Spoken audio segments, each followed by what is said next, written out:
ভাবুন তো, অফিসের একটা সামান্য প্রিন্টার খারাপ হয়ে গেল আর সেটার কারণে গায়েব হয়ে গেল ৮০০ কোটি টাকারও বেশি। মানে অবিশ্বাস্য লাগছে না শুনতে। চলুন আজ আমরা এই ঘটনাটাই দেখব, কিভাবে ২০১৬ সালে সামান্য একটা টেকনিক্যাল গ্লিচ ইতিহাসের অন্যতম বড় ব্যাংক ডাকাতির কারণ হয়ে দাঁড়ালো। প্রশ্নটা আসলেই অদ্ভুত, তাই না? কিন্তু এর উত্তরটা, বিশ্বাস করুন, আরও বেশি অবাক করার মতো। চলুন তাহলে এই অবিশ্বাস্য ঘটনার একেবারে ভেতরে ঢুকে দেখা যাক। তো সময়টা ছিল ২০১৬ সালের ৪ ফেব্রুয়ারি, আর জায়গাটা বাংলাদেশ ব্যাংকের একটা হাই সিকিউরিটি ফ্লোর। সব কিছু একদম ঠিকঠাক চলছিল, কিন্তু হঠাৎ করেই ওখানকার একটা প্রিন্টার কাজ করা বন্ধ করে দিল। এখন এই প্রিন্টারটা কিন্তু কোনো সাধারণ প্রিন্টার ছিল না। এটা ছিল খুবই গুরুত্বপূর্ণ, কারণ ব্যাংকের যত আন্তর্জাতিক লেনদেন হতো তার সব রেকর্ড অটোমেটিক্যালি এখানেই প্রিন্ট হয়ে বের হতো। কিন্তু যখন এটা বন্ধ হয়ে গেল, সবাই ভাবল, ওহ, এটা তো একটা সাধারণ সমস্যা, হতেই পারে। আর এটাই ছিল তাদের প্রথম আর সবচেয়ে বড় ভুল। কারণ জানেন, এটা আসলে কোনো দুর্ঘটনাই ছিল না, বরং এটা ছিল নিখুঁতভাবে সাজানো একটা ভয়ঙ্কর সাইবার অ্যাটাকের প্রথম চাল। এই ঘটনার ঠিক ১ মাস আগে ব্যাংকের সিস্টেমে একটা ইমেইল আসে। দেখতে একদম নিরীহ একটা চাকরির আবেদনপত্র, কিন্তু এর ভেতরেই লুকিয়েছিল ভয়ঙ্কর ম্যালওয়্যার। আর যেই না একজন কর্মী ফাইলটা ডাউনলোড করল, ব্যাস, পুরো ব্যাংকিং সিস্টেম চলে গেল হ্যাকারদের হাতে। কিন্তু ওরা কিন্তু কোনো তাড়াহুড়ো করেনি, না, ওরা চুপচাপ অপেক্ষা করছিল একদম পারফেক্ট একটা সুযোগের জন্য। হ্যাকাররা পুরো একটা মাস ধরে, মানে প্রায় ৩০ দিন, ব্যাংকের সবকিছু শুধু দেখে গেছে। যেমন অফিস কখন খোলে, কখন বন্ধ হয়, আন্তর্জাতিক লেনদেনগুলো ঠিক কিভাবে প্রসেস করা হয়, এমনকি কোন কোন দিন ছুটি থাকবে সেটাও তারা তাদের প্ল্যানে রেখেছিল। সব তথ্য একসাথে করে তারা অ্যাটাকের জন্য একদম মোক্ষম সময়টা বেছে নিয়েছিল। এখন একটা কথা, আন্তর্জাতিক লেনদেনগুলো হয় সুইফট সিস্টেমের মাধ্যমে, আর এই সিস্টেমটা হচ্ছে বিশ্বের সবচেয়ে নিরাপদ নেটওয়ার্কগুলোর একটা। কিন্তু হ্যাকাররা কিন্তু এই সুইফট সিস্টেমটাই হ্যাক করেনি, ওরা আরও অনেক সহজ একটা রাস্তা নিয়েছিল। ওরা কি করেছিল, ওরা ব্যাংকের নিজেদের নেটওয়ার্কে ঢুকে পড়েছিল, আর সেখান থেকে সোজা সুইফট ব্যবহারের যে ক্রেডেনশিয়ালস বা পাসওয়ার্ড সেটা চুরি করে নেয়। মানে ব্যাপারটা অনেকটা এরকম যে ওরা দুর্গর দেয়াল ভাঙেনি, বরং চাবিটা চুরি করে সোজা সদর দরজা দিয়েই ভেতরে ঢুকে পড়েছে। আর এরপরই শুরু হলো আসল খেলা। হ্যাকাররা যে পরিমাণ টাকা সরানোর চেষ্টা করেছিল তা শুনলে আপনি চমকে যাবেন।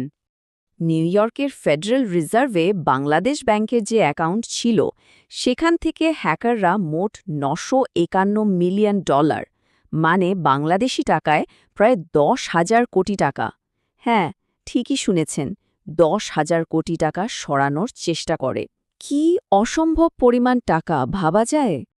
তো ৪ আর ৫ ফেব্রুয়ারি, এই দুটো দিনে হ্যাকাররা সব মিলিয়ে ৩৫টা ফান্ড ট্রান্সফারের রিকোয়েস্ট পাঠিয়েছিল। ভাগ্য ভালো যে এর মধ্যে মাত্র ৫টা রিকোয়েস্ট সফল হয়, কিন্তু ওই ৫টা সফল রিকোয়েস্টই অনেক বড় একটা ক্ষতি করার জন্য যথেষ্ট ছিল। আর ঠিক এখানে গল্পের সে প্রিন্টারটা আবার ফিরে আসছে। প্রিন্টারটা কিন্তু এমনি এমনি খারাপ হয়নি, হ্যাকাররা ইচ্ছে করে ওটাকে নষ্ট করে দিয়েছিল, যাতে লেনদেনের যে স্লিপগুলো অটোমেটিক প্রিন্ট হয় সেগুলো আর বের হতে না পারে। আর তার ফলে প্রায় ২ দিন ধরে ব্যাংকের ভেতরে কেউই কিছু টের পায়নি যে তাদের চোখের সামনে কি বিশাল একটা ডাকাতি হয়ে যাচ্ছে। তো ডাকাতি তো হয়ে গেল, কিন্তু তারপর যে টাকাটা চুরি হলো সেটার কি হলো? আর বাকি টাকাটাই বা বাঁচল কিভাবে? চলুন এবার সেই গল্পটা শোনা যাক।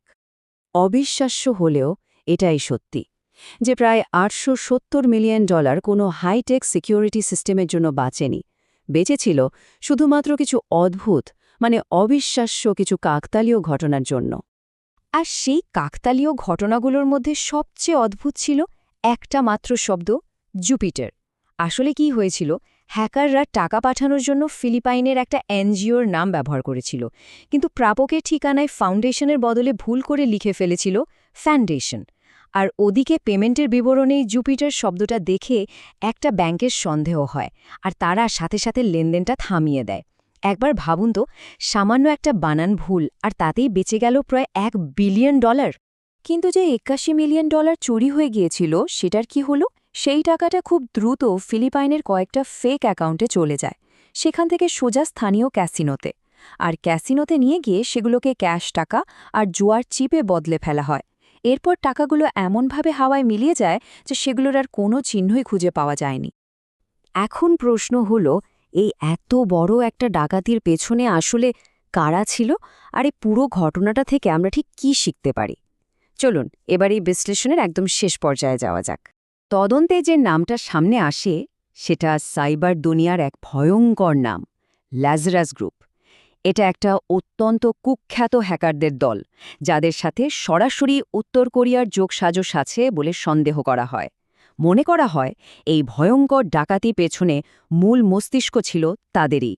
কিন্তু সবচেয়ে দুঃখের বিষয়টা কি জানেন? চুরি যাওয়া ওই $81 মিলিয়ন বেশিরভাগ টাকাই আর কখনো ফেরত পাওয়া যায়নি। ওই টাকাটা বলা যায় চিরদিনের জন্যই হারিয়ে গেছে। তাহলে এই পুরো ঘটনা থেকে মূল শিক্ষাটা কি? আসলে এই ঘটনাটা আমাদের ৩টা বড় ব্যর্থতার দিকে আঙুল তুলে দেখায়। প্রথমত, খুবই দুর্বল সাইবার সিকিউরিটি। দ্বিতীয়ত, কর্মীদের অসাবধানতা।